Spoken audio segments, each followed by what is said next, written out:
আমরা বহুবার বলেছি, জুলুম করেন না, মানুষের প্রতি অত্যাচার করেন না, মিথ্যা মামলা দিয়ে মানুষকে ফাঁসায়েন না, অযথা মানুষের নামে গায়েবী মামলা দিয়েন না, মানুষকে গুম খুন নির্যাতন আয়না ঘর করেন না। আমরা কোরআন হাদিস দিয়ে শতবার বুঝাইছি, তারা বলছে আমাদেরকে ধরে কে? আল্লাহ বলছেন ইন্না বাতশা রাব্বিকা লাশাদীদ, ধরে না, কিন্তু আল্লাহ ধরলে ছাড়ে না। সাবধান করা আমাদের দায়িত্ব। যদি না মানি আল্লাহ বান্দার সাথে কি করবেন এটা আল্লাহর ফয়সালা, ঠিক কি না? চোখের সামনে সব প্রমাণ, আপনি তারপরে প্রমাণ খুঁজে পান না। যাদেরকে আপনি অপমান করে অপদস্থ করে দেশ থেকে বের হতে বাধ্য করেছিলেন, যাদেরকে মিথ্যা মামলা দিয়ে অন্যায় করে জাতির সামনে লাম্পট্য চরিত্রের অপবাদ দিয়ে ভিতরে ঢুকিয়েছিলেন, আল্লাহ তাদেরকে এমন সম্মানিত করেছেন, তারা আজকে মঞ্চে বক্তব্য দেয়, তাদের কথা শোনার জন্য লক্ষ মানুষ আসে। আর যারা বাধা দিয়েছিল, অন্যায় করেছিল, তাদেরকে খুঁজে পাওয়া যায় না, ঠিক না?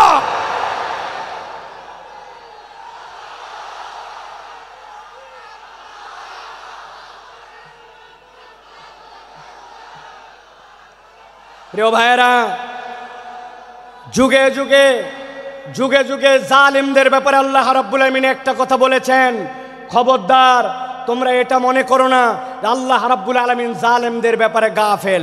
আল্লাহ জালেমদের ব্যাপারে গাফেল নন, আল্লাহ রাব্বুল আলামিন খবর রাখেন। কিন্তু আল্লাহ রাব্বুল আলামিন কিভাবে ধরবেন এটা তোমার হিসাবের মধ্যে কুলাবে না। আজকে আল্লামা মামুন আল হক আপনাদের সামনে কথা বলবেন, এই একটা মানুষকে নিয়ে যে পরিমাণ অপমান অপদস্থতা তারা দেখিয়েছে, একজন আলেমে দ্বীনের হাতের মধ্যে হাত করা লাগিয়েছে, পায়ের মধ্যে ডান্ডা বেরি লাগিয়েছে, মাথার মধ্যে বারবার বলেছেন আমাদের ভয় নাই, হেলমেটটা পরায়ও না, শুধু জাতির কাছে অপদস্থ করার জন্য মিথ্যা বুলেট প্রুফ জ্যাকেট, মিথ্যা মাথার মধ্যে হেলমেট, এইগুলো দিয়ে আলেমকে অপমানিত করতে চেয়েছে। আল্লাহ দেখায় দিয়েছেন অপমান যারা করেছিলে আজকে তোমাদের পরিণতি কি। এই জন্য আমরা বলতে চাই, এখনো যারা আছেন, আগামীতেও যারা আসবেন, আপনারা যদি মনে করেন একদল গেছে আমরা সামনে বাপের বেটা, আপনাদেরকেও সতর্ক করতে চাই, আলেম ওলামা ইসলামপন্থী কোরআনওয়ালা তাদের সাথে বেয়াদবি করলে দুনিয়া আখিরাতে আল্লাহ তাদেরকে ছাড় দিবে না। সাবধান হয়ে চলবেন, সাবধান হয়ে চলবেন। এটা আমাদের কথা নয়, আল্লাহ রাব্বুল আলামিনের কথা। আল্লাহ রাব্বুল আলামিন বলছেন, ভালো করে জেনে রাখো দুনিয়ার মানুষ, ওয়ামা খলাকতুল জিন্না ওয়াল ইনসা ইল্লা লিয়াবুদুন, আমি জিন আর ইনসান এখানে কাউকে খাস আর আম করি নাই, গণভাবে তোমাদেরকে আল্লাহর ইবাদতের জন্য সৃষ্টি করেছি। অতএব তুমি যদি আল্লাহর আবদ হও, সেটা যেখানেই হোক না কেন, আল্লাহর উবুদিয়্যাতের মধ্যে ঢুকতে পারলে নিষ্কৃতির পথ আছে, আল্লাহর উবুদিয়্যাতের মধ্যে ঢুকতে না পারলে বাঁচার দ্বিতীয় কোনো রাস্তা নাই। আল্লাহ রাব্বুল আলামিন আমাদেরকে যেন এই কথাগুলি বোঝার তৌফিক দান করেন, বলেন আল্লাহুম্মা আমিন। প্রিয় ভাইয়েরা, আমি মূল আলোচনার মধ্যে প্রবেশ করব, তবে তার আগে এতক্ষণ যেটি বললাম এটা আমার নিজস্ব চিন্তা চেতনায় আমি খেয়াল করে দেখেছি। আমাদের যে মাহফিলগুলো হয়, এই মাহফিলগুলোতে আমাদের যারা শ্রোতারা আসেন তারা একটু এলোমেলো বাউন্ডারিহীন আসেন। কি শুনলাম আর কি শুনবো, খানিকক্ষণ আসলাম, স্লোগান দিলাম, তকবির দিলাম, হই হই করলাম, চলে গেলাম। এই মাহফিল বড় মাহফিল, লোক দেখানোর মাহফিল করে লাভ নাই। এই জন্য আমি চিন্তা করি যেখানেই যাই আগে অন্তত একটু আইল দেই, আইল বাঁধা। আইল চেনেন আপনারা? ভাই আইল যদি না থাকে পানি বাঁধবে? কথা বললেন না, পানি বাঁধবে? আসলে আমাদের থেকে অনেক ডিস্টেন্স হয়ে গেছে আপনাদের, তাই না ভাই? একটু দূরে চলে গেছেন আপনারা। প্রিয় ভাইয়েরা, আইল যদি না থাকে তাহলে পানি যেরকম বাঁধে না, তো আমাদের জীবনে আমি যে কথাটা শুনবো এই কথাটার আগে একটা আইল লাগবে, যে আমি কেন এই কথাটা শুনতেছি, এই কথাটা আমার শোনা কেন জরুরি।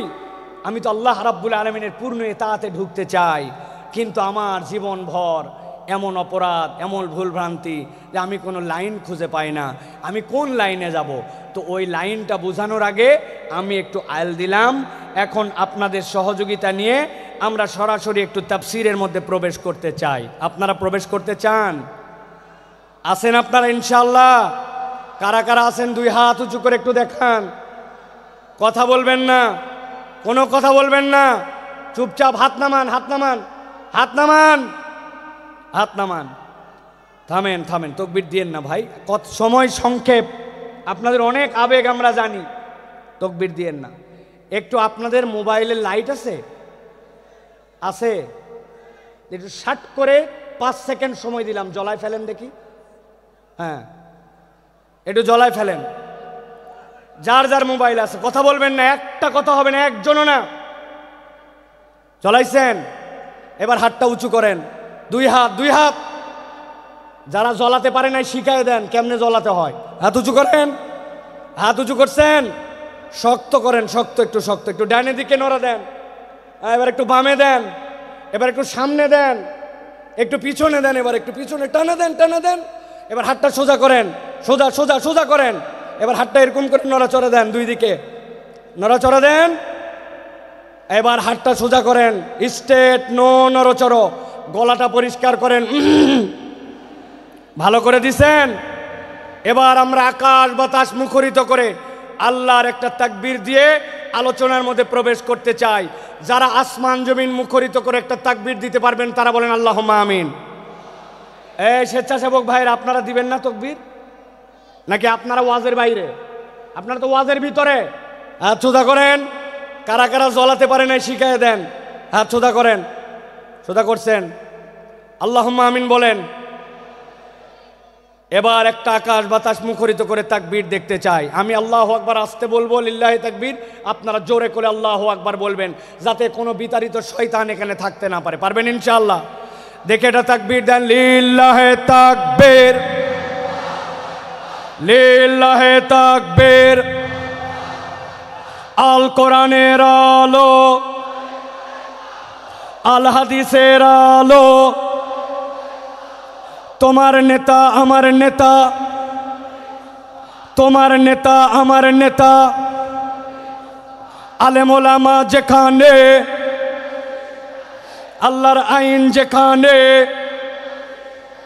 লিল্লাহে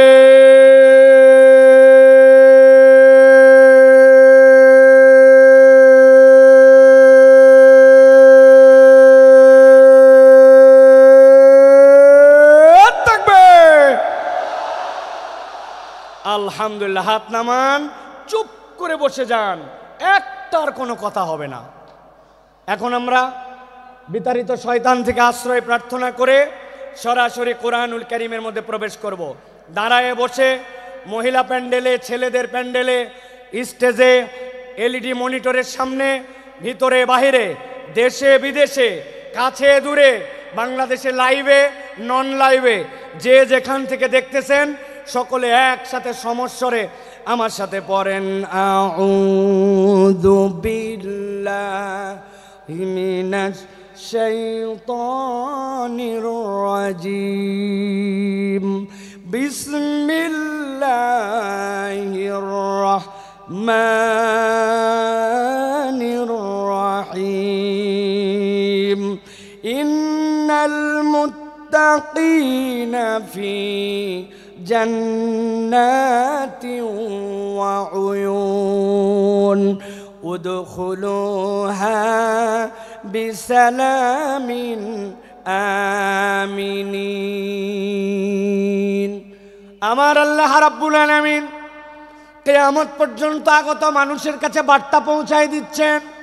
আল্লাহ রাব্বুল আলামিন বলছেন, ইন্নাল মুত্তাকিনা ফি জান্নাতি ওয়া উয়ুন, নিশ্চয় আমি রব তোমাদেরকে জানায় রাখলাম, যারা মুত্তাকি হবে, আল্লাহর কাছে যারা মুত্তাকি হিসাবে একবার বিবেচিত হয়ে যাবে, আমি রব তাদেরকে বলছি, ফি জান্নাতি ওয়া উয়ুন, তারা উদ্যান এবং নহরমালা, ঝর্ণামালার মধ্যে তারা থাকবে।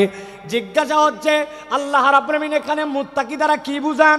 মুত্তাকির অনেক সংজ্ঞা আছে, আমি কেবলমাত্র ছোট্ট 2টা জিনিস আপনাকে সারা জীবনের জন্য মাথার মধ্যে ঢুকাই দিতে চাই। মুত্তাকি মানে কনসেপ্টের মধ্যে পরিষ্কার রাখবেন, মুত্তাকি হচ্ছে সে, আল্লাহ আমাকে যা যা নিষেধ করেছেন, আল্লাহর নিষেধাজ্ঞা থেকে যখন আমি বেঁচে থাকি, আল্লাহ যা আমাকে করতে মানা করেছেন সেইটার ধারে কাছে যখন আমি যাই না, সেই পথ যখন মারাই না, বান্দা যখন এই কাজ করতে শুরু করে, আল্লাহর কাছে সে তখন মুত্তাকি হিসাবে বিবেচিত হয়। সুবহানাল্লাহ বলেন। হযরত ওমর ফারুক রাদিয়াল্লাহু তাআলা আনহু তার কাছে সে জিজ্ঞাসা করছে খলিফাতুল মুসলিমিন তাকওয়ার পথটা কি, মুত্তাকি কাকে বলে? ছোট্ট কথায় হযরত ওমর ফারুক বলেছেন, তুমি কি কখনো এমন গিরিপথ দিয়ে চলেছো পাহাড়ের মাঝ দিয়ে এক পাহাড় তার এক পাহাড় যাওয়া লাগবে, আবার ওই পথটার মধ্যে অনেক কাঁটার গাছ আছে? চলেছি। ওই রাস্তায় তুমি কেমনে চলেছো আমাকে একটু দেখাও। সাহাবী ডেমনস্ট্রেশন করে দেখাচ্ছেন খলিফাতুল মুসলিমিন আমিরুল মুমিনিন। যখন দেখেছি পাহাড়টা নিচু, আমার মাথা বেঁধে যাবে, মাথাটা নিচু দিছি, আবার যখন দেখছি উঠা লাগবে উঠছি, ডান দিকে ফিরা লাগবে ডানে ফিরছি, বাম দিকে কাত হওয়া লাগবে ফিরছি। আর আমার গায়ের মধ্যে যে কাপড়টা ছিল ওইটা যেন কোনো কাঁটার গাছের মধ্যে আটকায় না যায়, ওই জন্য কাঁটার গাছের মধ্যে আটকানোর থেকে বাঁচার জন্য কাপড়গুলা জড়ো করে করে আমি চলাফেরা করছি। হযরত ওমর ফারুক বলছেন, তুমি তো তাকওয়া বুঝেই ফেলছো, তাকওয়ার পথ তো এইটাই, হালাল হারামের সংমিশ্রণ আছে, আল্লাহর নিষেধাজ্ঞা আছে, অনেক কঠিন, কিন্তু তোমাকে যেহেতু বেরিয়ে যেতে হবে, তুমি বিবেচনা করে করে যখন চলো এইটাই তোমার জন্য তাকওয়ার পথ। আল্লাহ বলছেন ওই তাকওয়ার পথে চলে যারা মুত্তাকি হবে, ইন্নাল মুত্তাকিনা ফি জান্নাতিন ওয়া উয়ুন, আমি রব্বুল আমিন তাদের জন্য জান্নাত আর তাদের জন্য ঝর্ণা রেখেছি।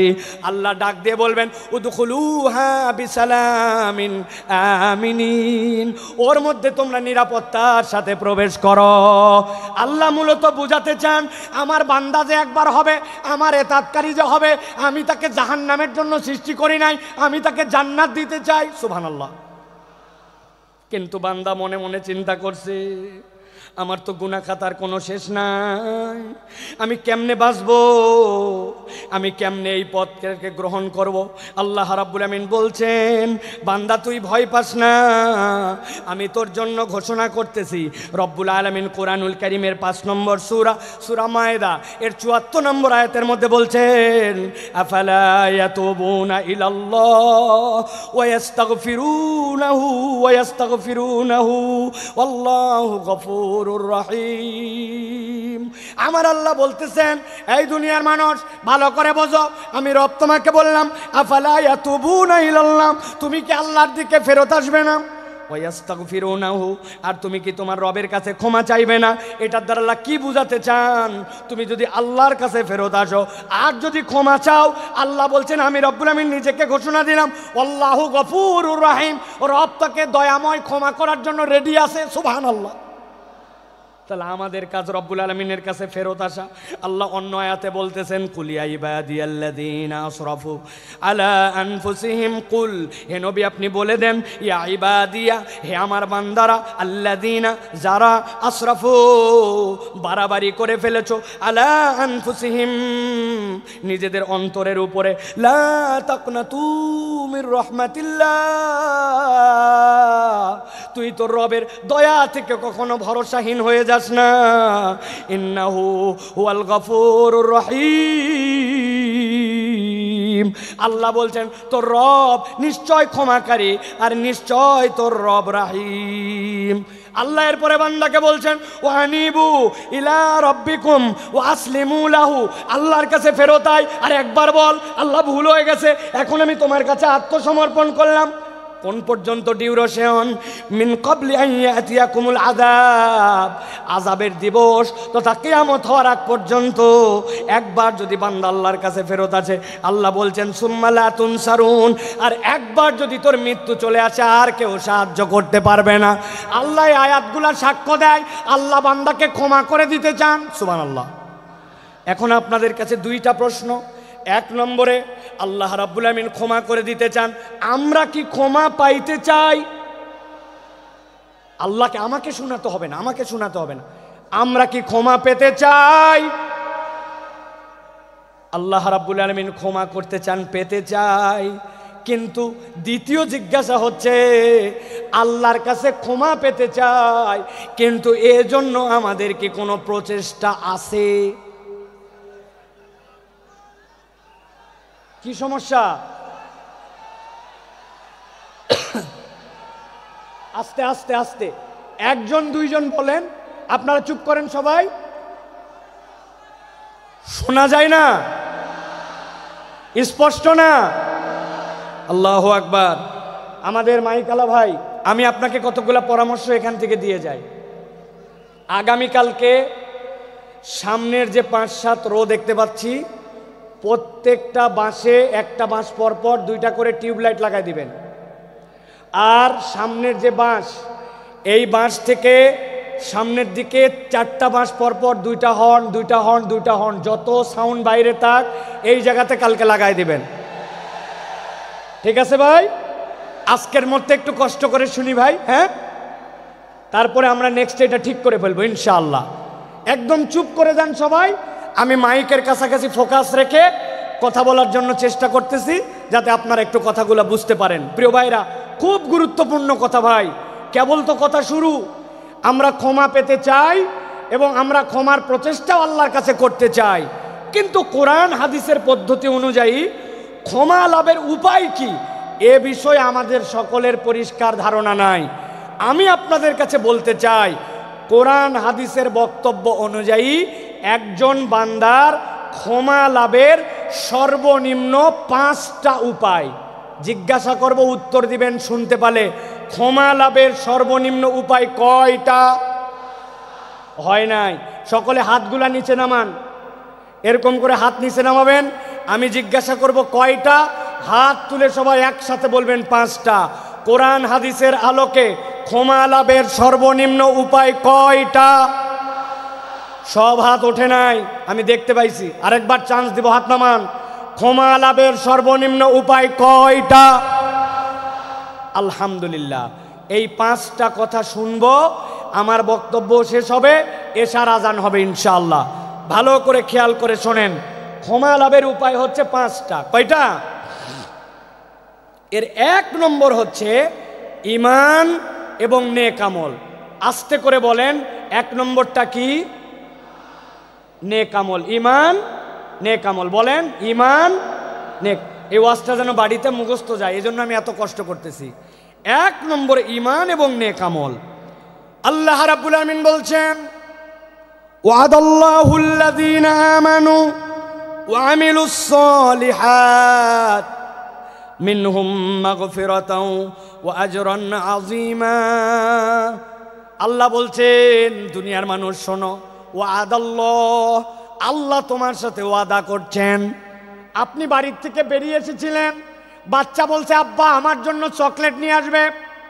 আপনি বলছেন ঠিক আছে চকলেট নিয়ে আসবো, কিন্তু বাড়িতে ঢোকার সময় ভুলে গেছেন। আপনি আপনার ছেলেকে বলছেন 5-এ ভালো রেজাল্ট কর, একটা সাইকেল কিনে দিব, কিন্তু আপনি সাইকেল কেনার কথা আর সামর্থ্যে কুলাই নাই, ভুলে গেছেন। বউরে বলছেন এবার খালি বেতন পাই লাল রঙের একটা শাড়ি তোমাকে কিনে দিব। এরপরে কত বেতন গেল, কিন্তু শাড়ি কেনার ক্রেতা বা সামর্থ্য অনেক সময় হিসাবে মেলে না। আমরা ওয়াদা করি, কিন্তু অনেক সময় ওয়াদা আমরা রাখতে পারি না। এরকম আমাদের জীবনে হয় কিনা? কিন্তু আল্লাহ বলতেছেন, বান্দা আমার জন্য ওয়াদা করা লাগে না, ফাআলুল লিমা ইউরিদ। আমরা আল্লাহর ব্যাপারে বলি ইন্নাকা লা তুখলিফুল মিআদ, আমার রব কখনো ওয়াদার ব্যতিক্রম করেন না। কিন্তু সেই আল্লাহ বলছেন ওয়াদাল্লাহ, আল্লাহ ওয়াদা করতেছেন আল্লাযীনা আমানু, যারা ঈমান আনবে। 2 নম্বর ওয়া আমিলুস সালিহাত, ঈমান আনার সাথে সাথে আমলে সালেহ করবে। মিনহুম মাগফিরা, আমি রব্বুল আমিন তাদেরকে ক্ষমা করে দিব। ওয়া আজরান আযীমা, আর আমি রব তাদের জন্য বিশাল প্রতিদানের ব্যবস্থা করব। কথা সহজ, কিন্তু বুঝে ঘাটতি আছে। আমাদের ধারণা আমরা তো আলহামদুলিল্লাহ ইমানদার, ঠিক না ভাই? আলহামদুলিল্লাহ ইমানদার, আমরা ইমান আনছি। এবার যদি জিজ্ঞাসা করে আমলে সলে করেন, নেক কাজ করেন, বুক ফুলায় বলবে করি, মানে নামাজ বাদ দেই না, রোজার সময় রোজা করি, হজ যাকাতও দেই সুযোগ থাকলে, বলি কিনা আমরা? প্রিয় ভাই, ভালো করে বুঝে যান, ভালো করে অন্তর দিয়ে কথাগুলা বুঝে যান। আপনি আমি মনে করি নামাজ রোজা হজ যাকাত এইগুলা বোধহয় নেক কাজ। আমি আপনার কাছে ধারণা পরিষ্কার করতে চাই, নামাজ রোজা হজ যাকাত নেক কাজ, কিন্তু এইগুলা একমাত্র নেক কাজ নয়। বলবেন হুজুর এটা কেমন কথা? একটা ছেলে স্কুলে ভর্তি হয়েছে, ওই স্কুলের ইউনিফর্ম আছে, ড্রেস, ওই স্কুলে 70% উপস্থিতি লাগে, ওই স্কুলে প্রথম সাময়িক পরীক্ষা দেওয়া লাগে, দ্বিতীয় সাময়িক দেওয়া লাগে, ফাইনাল লাগে, পাস মার্কের জন্য 33 লাগে। এইটা যদি না হয় তাহলে ওই ছেলেকে ওই স্কুলের মধ্যে রাখে না। এটা যদি স্কুলের নিয়ম হয়, তাহলে আপনি যদি ইসলামকে একটা স্কুল মনে করেন, ইনস্টিটিউট মনে করেন। নবীজি বলছেন বুনিয়াল ইসলাম আলা খামসিন, ইসলামেরও একটা বেসিক আছে, যেই 5টা কাজের না থাকলে ইসলামের আর ভিত্তি থাকে না। তার মধ্যে আল্লাহর প্রতি শাহাদা, এরপরে সালাত, এরপরে আপনার জন্য জাকাত, এরপরে সম, এরপরে আপনার জন্য আল্লাহর জন্য হজ। এই যে কাজগুলি, এইগুলা ইসলামের বেসিক। এখন আপনি এইগুলা কাজ 33 মার্ক। এখন কোনো বান্দা যদি বলে এইগুলাই করি মানে আমি ভালো কাজই করি, এর বাইরে আর ভালো কাজ নাই, আপনার বুঝের মধ্যে ভুল আছে। এইটা ভালো কাজ, তবে এটা 33 মার্কের কাজ, এইটা না করলে আপনি মুসলমানই থাকেন না, ঠিক না? কিন্তু আমাদের যশোরে অনেক লোক নামাজ পড়ে না, ইমান ঠিক আছে, আছে না? আল্লাহর কিতাব ঠিক মতো মানে না, কিন্তু ইমান ঠিক আছে, আছে না? বলছে আমানতু বিল্লাহি ওয়া মালাইকাতি ওয়া কুতুবিহি, আমি আল্লাহর কিতাবের সব বিধান মানি, আল্লাহর কিতাব যা আছে তার প্রতি আমি বিশ্বাস করি, আমি আল্লাহর কিতাবকে গ্রহণ করে নিলাম। কিন্তু ওই লোককে যদি বলা হয় নামাজের ইসলাম মানলেন, রোজার ইসলাম মানলেন, কিন্তু আল্লাহর জমিনে আল্লাহর বিধান দিয়ে শাসনটা হোক, এই কথা বললে তখন বলে বক্তা দল করে, আছে না? এইরকম মুনাফিক মার্কা অনেক মুসলমান আছে। তার মানে বোঝা যায় আপনি আপনার ঈমান এখনো বোঝেন নাই। আমি আপনার কাছে জিজ্ঞাসা করব, বুঝে থাকলে বলেন তো, কোন লোক কোরআনুল কারীম নিছে, কোরআনুল কারীমের সে বলছে 15 পারা পর্যন্ত আমার মোটামুটি ক্লিয়ার, বাকি 15 পারা এখনো পড়া হয় নাই, তবে 15 পারার ব্যাপারে আমার কোনো মন্তব্য নাই, বাকিগুলো আমি দেখে শুনে সিদ্ধান্ত নিব, তাহলে সে হচ্ছে 50% মুসলমান। 50%। আরেকজন বলছে পুরা কোরআন ক্লিয়ার, খালি সূরা নাসের ব্যাপারে আমার কিছু মন্তব্য আছে, সূরা নাসটা আমি ভালো করে জেনে তারপরে আমি কোরআনুল কারীমের বাকি মানবো, তাহলে সে 99% মুসলমান। কত পার্সেন্ট? 0 কোরআনের একটা অক্ষরও যদি আপনি অস্বীকার করেন, আপনি 0% মুসলমান, ঠিক না? আপনি না বলছিলেন আমানতু বিল্লাহি ওয়া মালাইকাতি ওয়া কুতুবিহি, আমি আল্লাহর প্রতি ঈমান আনি, রসুলের প্রতি, কিতাবের মধ্যে যা কিছু আছে সবগুলার উপর, তাহলে আপনার কি ঈমান আনা হয়েছে? কথা বললেন না, হয়েছে? বাঁচার উপায় কি? আমি একটা বাঁচার উপায় বের করছি, যদি আপনারা জানতে চান তাহলে বলে দিব, বলবো, তবে শর্ত আছে। ফিরি ফিরি বলা যাবে না, যাওয়ার আগে আমার সাথে দেখা করে 50 টাকা করে হাদিয়া দেওয়া লাগবে। রাজি আপনারা? হুজুর খুচরা টাকা নেয়, এটা গাড়ি ভাড়া খালি দিতে পারবো না, এগুলো বললে হবে না। কয় টাকা বলবো? দেখেন, পছন্দ হলে টাকা দিয়েন, না হলে দিয়েন না। এখন থেকে আমরা সিস্টেম করে আল্লাহর কাছে আগেই বলে যাব, আমরা এখন থেকে কালেমাটা একটু সিস্টেম করে বলবো আমানতু বিল্লাহি ওয়া মালাইকাতিহি ওয়া কিছু কিছু কুতুবিহি, অথবা বলবো আমানতু বিল্লাহি ওয়া মালাইকাতিহি ওয়া যদ্দুর বুঝি তদ্দুর কুতুবিহি। তাই তো ফেরেশতা যায় কবরে ধরছে, ধরার পরে বলছে আমি আগেই বলে আসছি, আমি 8 দিনের মাহফিলে বলছিলাম যদ্দুর বুঝি তদ্দুর কুতুবিহি, আন্দাজে আমাকে ধরলে হবে না, বাটাম কি একটাও মাটিতে পড়বে? এই জন্য ভালো করে বোঝেন, ইসলামের বেসিক আপনাকে মেনে নিতে হবে, ওইটা আপনার জন্য ঈমান। তাহলে আমলে সলে কি? আল্লাহ তো ক্ষমা করতে চান, আল্লাহ রাব্বুল আলামিন আমলে সলে নবীকে দিয়ে শিখিয়ে দিয়েছেন। আপনি আপনার জীবনে কিছু কিছু নেক কাজ করতে শুরু করেন।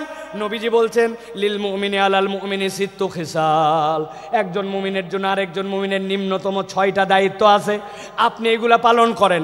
আপনি মসজিদে ঢুকছেন, 5 মিনিট হাতে সময় আছে, অযথায় বসবো না, 2টা রাকাত তাহিয়াতুল মসজিদ পড়ি, 2টা রাকাত দুখুলুল মসজিদ পড়ি, তারপরে বসবো, 2 রাকাত সময় 2 মিনিট সময় আছে, সুবহানাল্লাহি বিহামদিহি সুবহানাল্লাহিল আযীম পড়ি, ধান লাগাচ্ছি, আস্তাগফিরুল্লাহ আস্তাগফিরুল্লাহ আস্তাগফিরুল্লাহ, সারাদিনে নিয়ত করছি 100 বার অন্তত দরুদ শরীফ পড়ে ফেলবো। আপনি আপনার আমলগুলা যখন এরকম করে বাড়াতে শুরু করবেন, দেখা হলে সবার আগে সালাম দিব, মানুষকে মসজিদে নেওয়ার জন্য চেষ্টা করব। অনেক মুরব্বী আছে, এই কথা আমি বহু জায়গায় বলছি, আপনার কারণে মসজিদে বাচ্চা কাচ্চা মুসল্লি আসে না।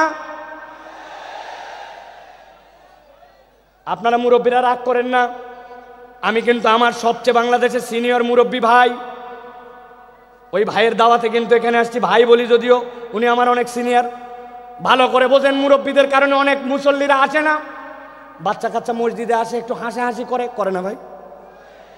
একটু কথাবার্তা বলছে, মুরব্বির গেছে একবারে মাথা গরম হয়ে, চিন্তা করছে কোন বেটা এত বড় হাসলো, আমি তাকে দেখাবো। উনি শেষ বৈঠকে বসে আছে, এখন আত্তাহিয়াতু পড়তেছে, আত্তাহিয়াতু লিল্লাহি ওয়া সাল্লাম। কার বেটা এরকম করলে ওরে দেখি তো, আল্লাহুম্মা সাল্লি আলা মুহাম্মদ, মনে হয় এটা হচ্ছে আকবরের বেটা হতে পারে। এরপরে আল্লাহুম্মা ইন্নী যালামতু নাফসি পড়তেছে, আর চিন্তা করছে যে ইমাম সাহেব এত লম্বা দোয়া পড়তেছে, বেয়াদবগুলা হাসাহাসি বন্ধ করে না। উনি এই সকল ভাবতেছে আর চিন্তা করছে, খালি নামাজ শেষ হক্ত দেখাচ্ছে। আসসালামু আলাইকুম ওয়া রাহমাতুল্লাহ, আসসালামু আলাইকুম ওয়া রাহমাতুল্লাহ। আছে না? এমন ঝাঁকি মারছে, ওই বাচ্চা মসজিদ থেকে বাড়াইছে, ওই বাচ্চার মসজিদে আসে না, ঠিক কি না? এই মুরব্বী যারা আছেন, কার কার পকেটে চকলেট আছে বার করেন। কার পকেটে আছে দেখি একটু। বলে হুজুর চকলেট কেন লাগবেন? আপনি ওই বাচ্চাকে ডাক দিয়ে বলছেন, দাদু হাসে না মসজিদের মধ্যে, আয় এদিকায়, এই চকলেটটা নিয়ে পরের ওয়াক্ততে কিন্তু হাসবি না দাদু, কিন্তু মসজিদে কিন্তু আসবি। পরের ওয়াক্তে আবার দেখা হয়েছে, হাসে নাই, দেখছেন, পাশে নিয়ে দাঁড় করে আরেকটা চকলেট বের করে দিয়েছেন। এক ছেলে কয়দিন চকলেট খায় পছন্দ করবে না? 2 দিন পরে 5 টাকার একটা কয়েন বের করে হাতে দিয়ে বলছেন, দাদু একটা বিস্কুট কিনে খাস, তুই তো চমৎকার করে নামাজ পড়িস।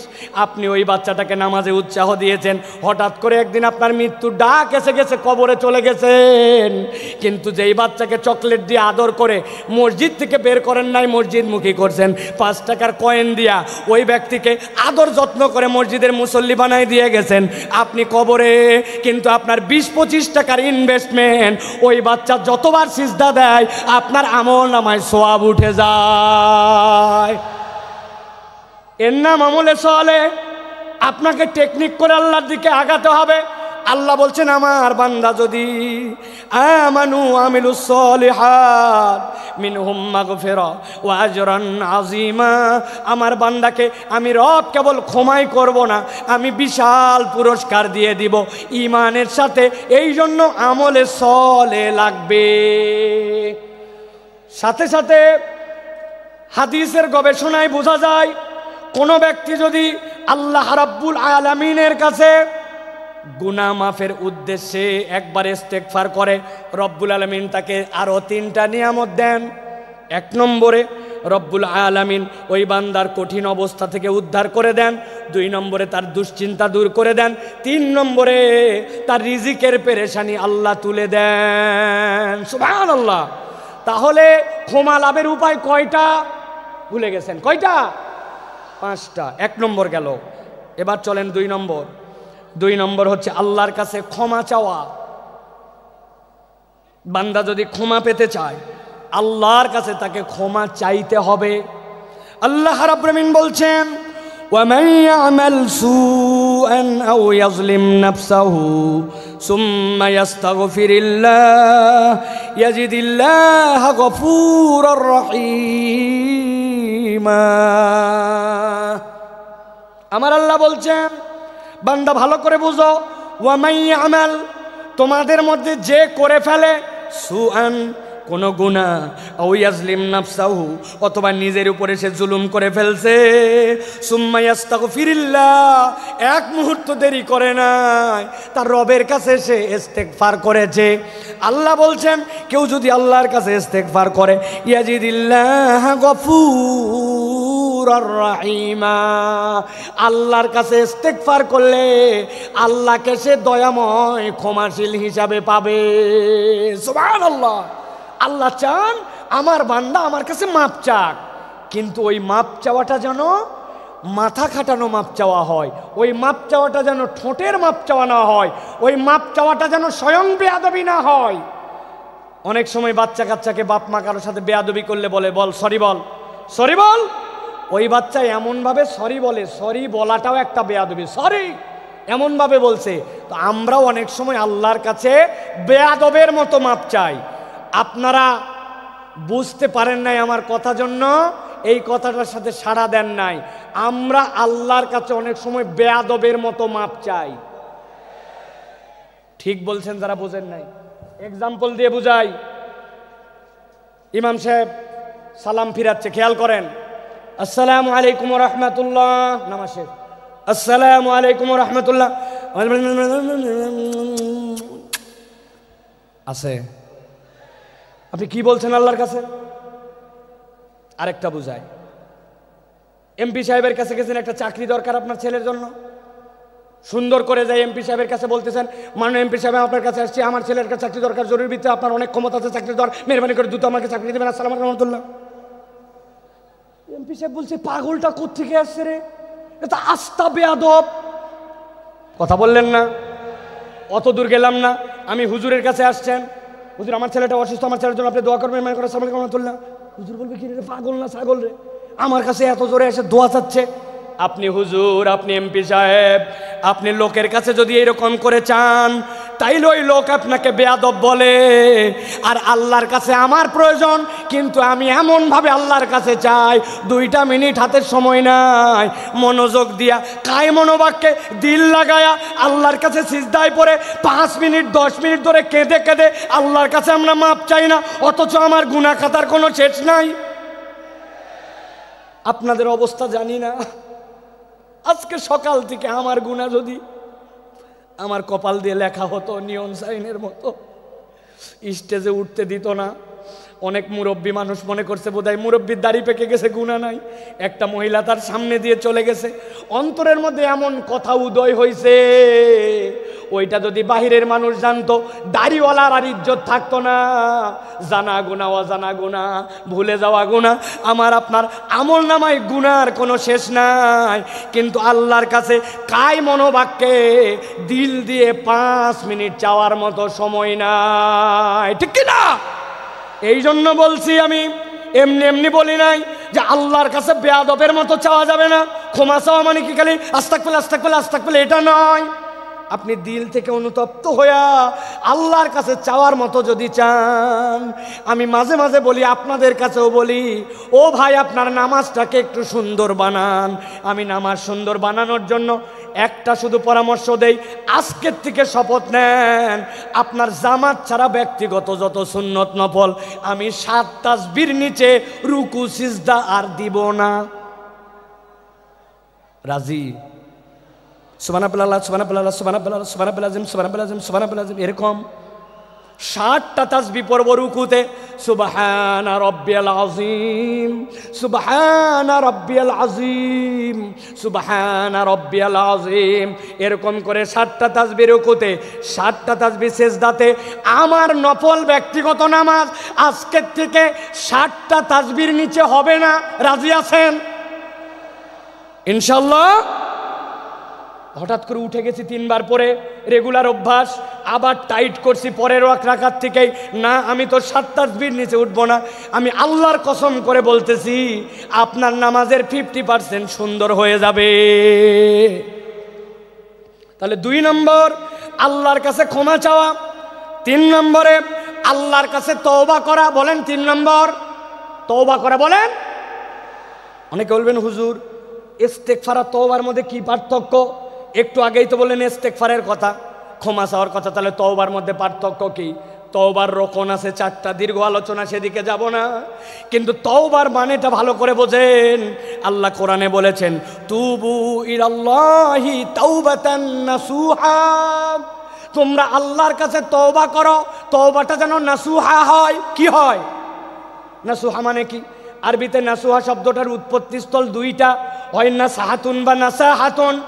পেটের মধ্যে বাচ্চা, শাশুড়ি মা চিন্তা করছে আমার মেয়ের ডেলিভারি হবে, বাচ্চা কাচ্চার জন্য কাঁথা সেলাই করা লাগবে, এই ছিঁড়া লুঙ্গি, এই চাদর, অমুক কাপড়, এইগুলা জোড়া দিয়ে দিয়ে কাঁথা বানায়, ঠিক কিনা? ভালো করে মনে রাখবেন, নাসাহাতুন মানে ভাঙ্গা সম্পর্ক জোড়া লাগানো, আর নাসাহাতুন মানে ফেরত আসা। আল্লাহ বলছেন আমি আমার বান্দাকে দেখতে চাই অতীতের জন্য অনুতপ্ত, ভবিষ্যতে আর করবে না, আল্লাহর সাথে সম্পর্ক ছিন্ন হয়েছিল জোড়া লাগাবে আর আল্লাহর কাছে ফেরত আসবে।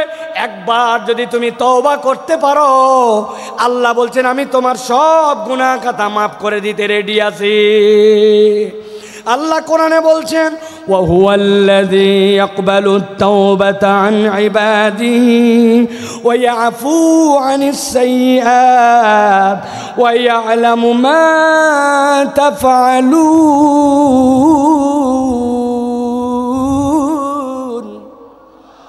আমার আল্লাহ বলছেন ওয়া হুয়াল্লাযী ইয়াকবালুত তাওবা, তিনি তো সেই রব যিনি তওবা কবুল করেন আন ইবাদিহি, তার না বান্দা এগুলা।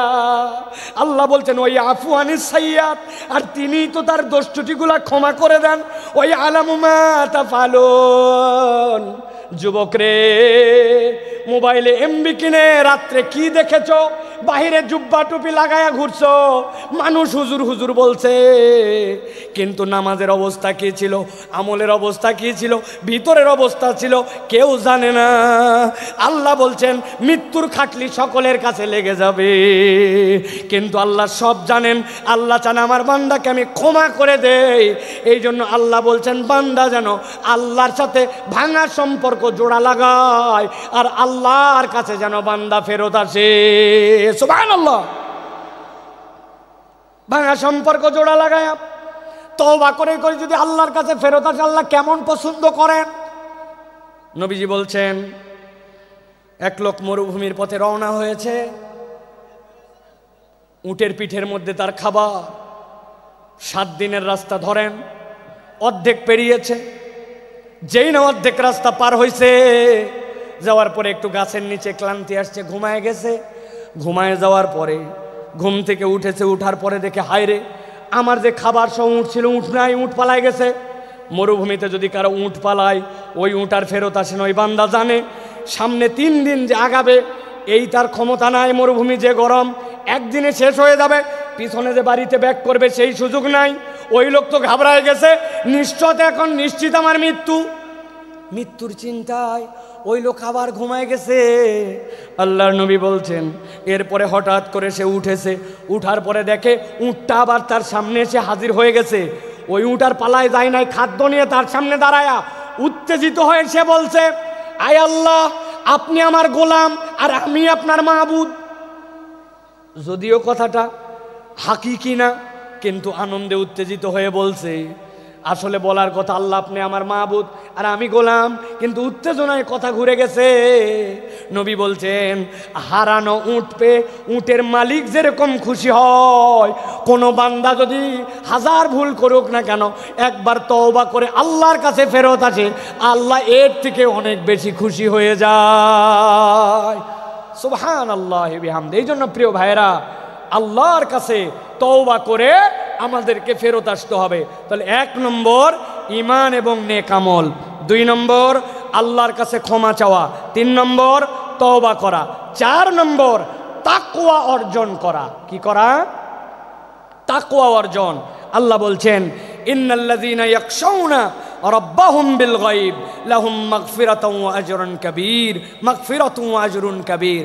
আল্লাহ বলছেন যারা আল্লাহকে ভয় করে, আল্লাহকে ভয় করে চলে, আল্লাহ ভয় করাটাই অটোমেটিক রব্বুল আলামিন বলছেন তার ক্ষমা প্রাপ্তির কারণ হয়। সুবহানাল্লাহ। আমরা বাংলাদেশ নিয়ে স্বপ্ন দেখি, বাংলাদেশ সোনার বাংলাদেশ হবে, বাংলাদেশ দুর্নীতিমুক্ত বাংলাদেশ হবে। এর জন্য দুর্নীতি দমন কমিশন, এর জন্য সিসিটিভি, এর জন্য অনেক কিছু আমরা আয়োজন দেখলাম। কিন্তু জিজ্ঞাসা করতে চাই, এত আয়োজন করেও বাংলাদেশকে কি দুর্নীতি মুক্ত করা গেছে? দুর্নীতি মুক্ত তো হয় নাই, আরও দুর্নীতি বেড়েছে। আমি মজা করে বলি, দুর্নীতি দমন কমিশন একটা স্টেপ নিয়েছে, দুর্নীতিকে না বলুন। এই জন্য প্রত্যেক জেলা শহরে, প্রত্যেক ডিসি অফিসে সেমিনার হবে, বিভিন্ন জায়গায় ফেস্টুন লাগানো হবে, স্টিকার মারা হবে, দুর্নীতিকে না বলুন। এর জন্য বাজেট হয়েছে ধরেন 10 কোটি টাকা। আল্লাহর কি কাম, এই 10 কোটি টাকার 8.5 কোটি টাকা দুর্নীতি হয়েছে। আপনি না দুর্নীতিকে না বলবেন বলছেন, কিন্তু কোথায় দুর্নীতি দূর করতে পারলেন? সিসি ক্যামেরা লাগাইছেন, দুর্নীতি যায় নাই। আমি পাসপোর্ট অফিসে গেছিলাম, আমার পাসপোর্টের 6 মাসের নিচে মেয়াদ শেষ, অনেক আগের কথা। পাসপোর্টটা রিনিউ করতে হবে। পাসপোর্টে যাওয়ার অফিসে যাওয়ার আগে আমাকে লোকজন বলছে প্রস্তুতি নিয়ে যায়েন। আমি চিন্তা করছি প্রস্তুতি মানে বোধহয় কলম কাগজ, তাই তো নাকি? জি না, প্রস্তুতি মানে মাল পানি, ঠিক কি না? আমি এইগুলা নিয়ে গেছি। যাওয়ার পরে এখন পাসপোর্ট অফিসের দোতলায় আমাকে খালি ঘুরায়, অনেক ঘুরাইয়া ঘুরাইয়া ঘুরাইয়া, টাকাও নেয় না, কাজও করে না, কি জ্বালা। অনেকক্ষণ পরে বলছে নিচে চলেন। দোতলার থেকে যখন আমাকে নিচে নিয়ে আসছে, নিচে আনার সময় একটা সিঁড়ি, মধ্যে একটা ল্যান্ডিং, এরপর আরেকটা সিঁড়ি। তো 1 ধাপ সিঁড়ি পার করে মধ্যে যে জায়গা, ওই জায়গায় দাঁড় করায় বলছে টাকা ছাড়েন। আমি বললাম, ভাই তোমাকে এই টাকা দেওয়ার জন্য তো বহুতক্ষণ ধরে আমি ঘুরি, তুমি এতক্ষণ ঘুরাই এই জায়গায় এনে কেন টাকা চাও? বলে, হুজুর তাহলে শোনেন, এই বিল্ডিংটি পুরাটা সিসি ক্যামেরা নিয়ন্ত্রিত, আমরা মনিটরে চেক করে দেখছি পুরা বিল্ডিংয়ের সব জায়গাটা ভিডিওতে আসে, খালি এই জায়গাটা ধরে না। তো যেই জায়গাটা ধরে না ওই জায়গায় উনি টাকা খায়। তাহলে দুর্নীতি দূর করতে চান আর দেশকে সোনার বাংলা বানাতে চান, কখনো এটা সম্ভব নয় যদি না মানুষের দিলকে আল্লাহর ভয়ে ভীত করে একটা উন্নত চরিত্রের প্রজন্ম তৈরি করা না যায়, শিক্ষা সংস্কার করা যদি না যায়, এই প্রজন্মকে কখনো মানুষের মতো মানুষ এই বাংলাদেশকে সোনার বাংলাদেশ বানানো সম্ভব নয়। কিন্তু আমরা দেখেছি আমাদের শিক্ষা ব্যবস্থায় গাফলতি, নানান জায়গায় গাফলতি। এইগুলো আসলে কার কাছে আমরা বলবো আর কে যেন কথা শুনবে, এইরকম একটা অবস্থা হয়ে যাচ্ছে। এই জন্য আমরা স্পষ্ট কণ্ঠে বলতে চাই, বাংলাদেশকে যারা সোনার বাংলাদেশ বানাতে চান, আপনাদেরকে কোরআন হাদিসের শিক্ষায় এই জনগোষ্ঠীকে শিক্ষিত করতে হবে, এর কোনো বিকল্প নাই, ঠিক কিনা? আল্লাহ রাব্বুল আলামিন সর্বশেষ বলছেন 5 নম্বরে তোমাদের জন্য, যারা ক্ষমা পেতে চাও তোমাদের উপায়টা হচ্ছে 5 নম্বরে। 1 নম্বর ঈমান ও নেক আমল, 2 নম্বর আল্লাহর কাছে ক্ষমা চাওয়া, 3 নম্বর তওবা, 4 নম্বর তাকওয়া অর্জন, 5 নম্বর আল্লাহর জন্য দান খয়রাত করা। কি করা বলেন না, কি করা? আমরা কৃপণের কৃপণ হয়ে গেছি, আমাদের হাত খোলে না। আপনাদের এলাকায় খবর নিয়ে দেখবেন, মসজিদে আপনাদের জুমার দিনে মুসল্লি 200 জন, প্রত্যেকটা মুসল্লি যদি 20 টাকা করে দেয়, মসজিদে 4000 টাকা হয়। 4 জুমা মিলায়া মসজিদে একটা ভালো ফান্ডিং হয়ে যায় 20,000 টাকার। মসজিদ কারো দিকে তাকাতে হয় না। কিন্তু আমাদের মুসল্লিদের অবস্থা এমন, মসজিদে সেরা টাকা দেয়, একটা টাকা পকেটের থেকে বের হয় না। আপনি যদি ক্ষমা পেতে চান আপনাকে দান খয়রাত করতে হবে। দান খয়রাত না করলে ক্ষমা পাওয়া যায় না। দান খয়রাত ক্ষমা প্রাপ্তির মাধ্যম। আমি ছোট্ট 2টা হাদিস বলে শেষ করে দিব। এক মহিলা নবীজির কাছে আসলো, আসার পরে নবীজির জন্য একটা বুর্দা নিয়ে আসলো। বুর্দা মানে এমন একটা চাদর, পাশ দিয়ে ঝালর লাগানো। মহিলাটা ইয়ামেন থেকে সেই চাদর নিয়ে আসছে।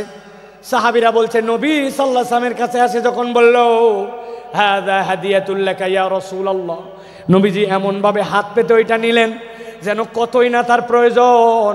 সম্মান জানায় নবীজি নিলেন। নেওয়ার পরে নবীজি গায়ে দিলেন। সাহাবায়ে কেরাম বলছেন, নবীজির গায়ে এত সুন্দর লাগছিল, এত সুন্দর ড্রেসে আমরা নবীকে খুব কমই দেখেছি। হঠাৎ করে একজন সাহাবী বলে, ইয়া রাসূলুল্লাহ, আপনার চাদরটা আমাকে দেন। নবীজির সাথে সাথে উঠে বাড়ির মধ্যে চলে গেলেন। সাহাবীরা বুঝলেন নবীজি পুরাতন চাদর পরে নতুন চাদরটা ওই সাহাবীকে দিয়ে দিবেন। সাহাবায়ে কেরাম ওই সাহাবীকে বললেন, তুমি এই কাজ করলে কেন? নবীজি দেখলেন না কত সুন্দর লাগতেছিল, কত আগ্রহ করে নিলেন, তুমি কেন এখনই চাইলে? ওই সাহাবী বলতেছেন, ও আমার সাহাবীরা, চাদরের যে খুব বেশি আমার দরকার তাও না, কিন্তু আমি চেয়েছি, নবীজি চাদরটা গায়ে দিয়েছেন, আর কেউ গায়ে দেয় নাই, ওই চাদরটা দিয়ে যেন আমার দাফন কাফন হয়, এই জন্য আমি চাদরটা চাইছি। ঠিক ঠিক নবীজি বাড়ির থেকে বের হয়েছে, তার হাতে চাদরটা তুলে দিলেন।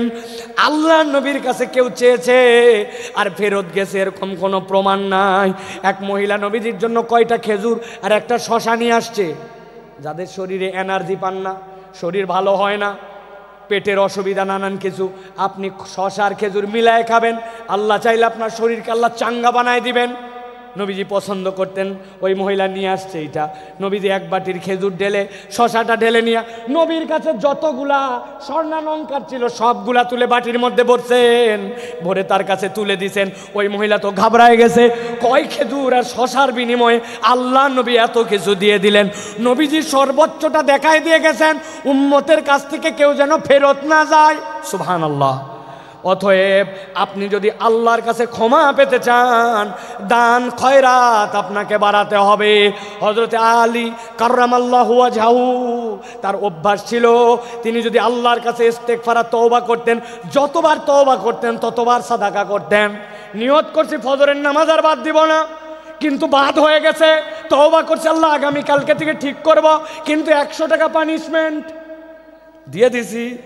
আল্লাহর কাছে বলছে আর মিথ্যা কথা বলবো না, আবার ফট করে একটা মিথ্যা বের হয়ে গেছে। নিয়ত করছি 2 রাকাত নামাজ পড়বো আর 100 টাকা দান খয়রাত করব, তওবাও করছি, সাদাকাও করছি। এটা আলী রাদিয়াল্লাহু তাআলা আনহুর চরিত্র ছিল। এই জন্য আল্লাহর কাছে যদি ক্ষমা পেতে চায়, মুসলমানের চরিত্র কৃপণ হবে না, মুসলমানের চরিত্র হবে হাত খোলা। সুবহানাল্লাহ। একটা ফকিরের অনুভূতি বলে আজকের কথা শেষ করব। এক মালদার লোক, তার কাছে এক ফকির গেছে, যে বলছে কিছু দেন। ওই লোক পকেটে হাত দিয়ে দেখে মানি ব্যাগ নাই, বুক পকেটেও টাকা নাই, বিব্রত হয়ে গেছে। আরে আমি তো মানি ব্যাগ ছাড়া জামা নিয়ে বের হয়েছি। ফকির ডাক দিছে, ডাক দিয়ে গায়ে হাত দিছে, পিঠে হাত দিয়ে বলছে, বাবারে সত্যিকার কথা, পকেটে টাকা একদম নিয়ে বের হই নাই, ভুলে গেছি টাকা আনতে, মানি ব্যাগ আনতে মনে নাই, এই জন্য তোকে দিতে পারলাম না। বাবারে এরপরে তুই চাইলে ইনশাল্লাহ তোকে দিব। এই কথা শুনে ওই ফকির দোয়া করতেছে ওই লোকের জন্য, আল্লাহ আপনাকে বারবার মানি ব্যাগ আর টাকা ছাড়া বের হওয়ার তৌফিক দান করুক। ওই লোক ঘাবড়ায় গেছে, কিরে আমার প্রতি কি রাগ করে এই কথা বললো নাকি, বদদোয়া করলো নাকি? যে কোনো একজন আজানের উত্তর দেন, আমার প্রতি রাগ করলো নাকি, বদদোয়া করলো নাকি? বলছে, বাবা তুই এই কথা বললি কেন, যে বারবার আপনি মানি ব্যাগ ছাড়া বের হন?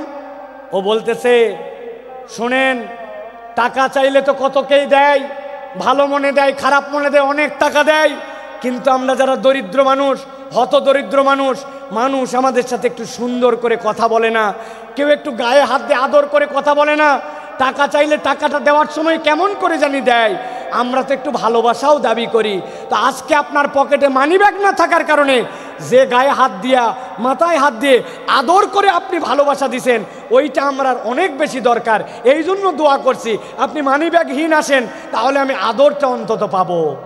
বুঝেন, সব সময় সব অভাবী মিসকিন কেবলমাত্র আপনার কাছে টাকা পয়সার ডিমান্ড করে না, ভালোবাসা চায়, সুন্দর কথা চায়, আদর চায়, স্নেহ চায়। এটাও আল্লাহর পক্ষ থেকে বড় একটা দান হিসাবে বিবেচিত হবে। অতএব আচরণ সুন্দর করি, দান সাদাকা করার চেষ্টা করি। ক্ষমা প্রাপ্তির এই 4টা গুণ। আর প্রথমে আপনাদের কাছে বলেছি, আল্লাহর কাছে ক্ষমা প্রাপ্তির তালিকায় ওঠার জন্য, হেদায়েতের রাস্তা পাওয়ার জন্য 2টা সিঁড়ি। এই 2টার সমন্বয় করে যদি আমরা চলি, মৃত্যু আর জান্নাতের মধ্যে আমাদের কোনো বাধা থাকবে না ইনশাআল্লাহ। আমরা তাহলে আল্লাহর কাছে এই কথাগুলি অনুযায়ী আমল করার চেষ্টা করব তো ইনশাআল্লাহ। ইনশাআল্লাহ আল্লাহ কবুল করুন। আল্লাহুম্মা আমিন। হাযা মা ইনদি ওয়াল ইলমু ইনদাল্লাহ। সুবহানাকাল্লাহুম্মা বিহামদিকা আশহাদু আল্লা ইলাহা ইল্লা আনতা আস্তাগফিরুকা ওয়া আতুবু ইলাইক। ওয়াসসালামু আলাইকুম ওয়া রাহমাতুল্লাহি ওয়া বারাকাতুহু।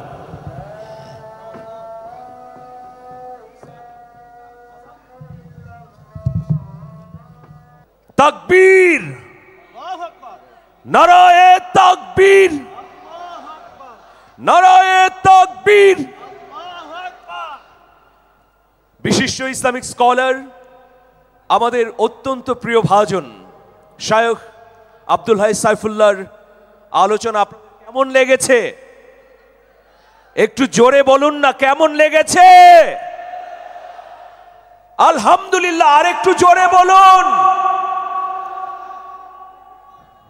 শুকরিয়া, কোটি কোটি শুকরিয়া আল্লাহর দরবারে। প্রথম দিনের মাহফিলের প্রথম বক্তা, অন্যতম আকর্ষণ আব্দুল হাই সাইফুল্লাহ ইতোমধ্যে চমৎকার, হৃদয়গ্রাহী এবং অনুপ্রেরণামূলক বক্তব্য দিলেন। এখন এই মুহূর্তে আজান হবে, আজানের পর নামাজ। এবং আপনারা জানেন, আরেকজন প্রিয় মানুষ, প্রিয় শায়খ, ইসলামিক স্কলার, মুসলিম স্কলার মাওলানা মামুনুল হক সাহেব আমাদের মাঝে উপস্থিত হয়েছেন। নামাজের পর তিনি এসে ইসলামের নানা দিক আপনাদের সামনে তুলে ধরবেন। নিশ্চয়ই আপনারা সবাই আমাদেরকে সহযোগিতা করবেন এই মাহফিলটি সুষ্ঠুভাবে সম্পন্ন করার জন্যে।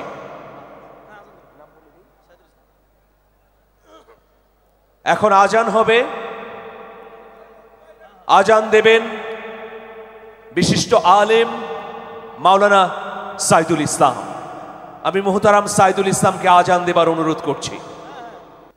আল্লাহু আকবার। الله أكبر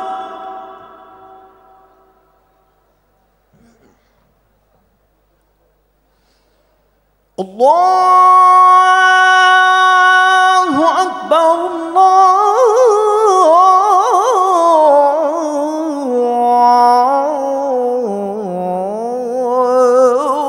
الله أكبر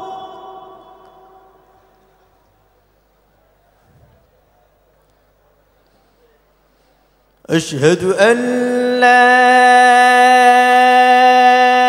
إله إلا الله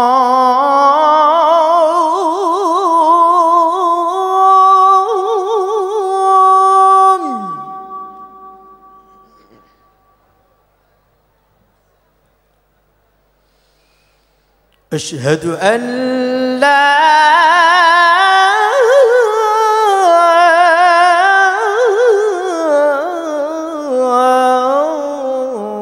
إله إلا الله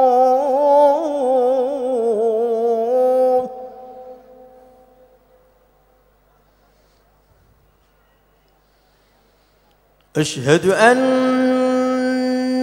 محمدًا رسول الله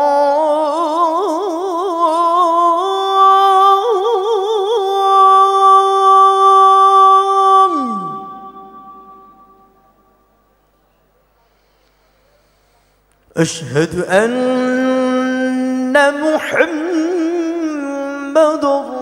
رسول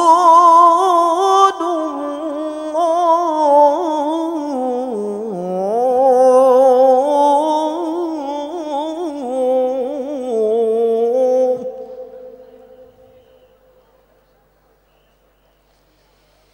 حي على الصلاة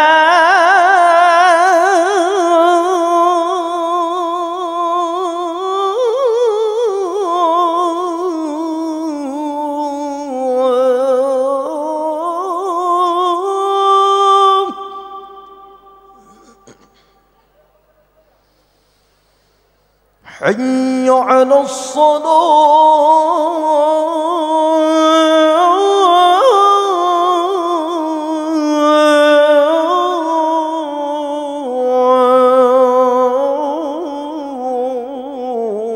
الصلاة حي على الفلاح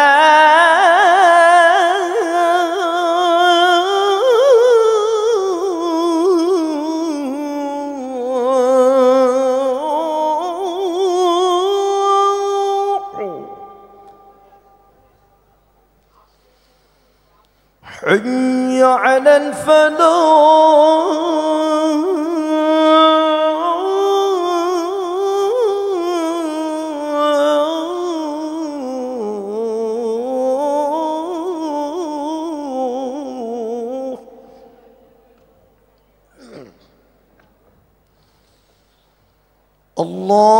الله أكبر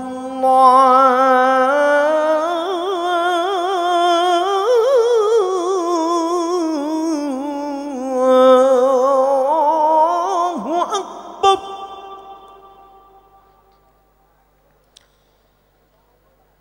لا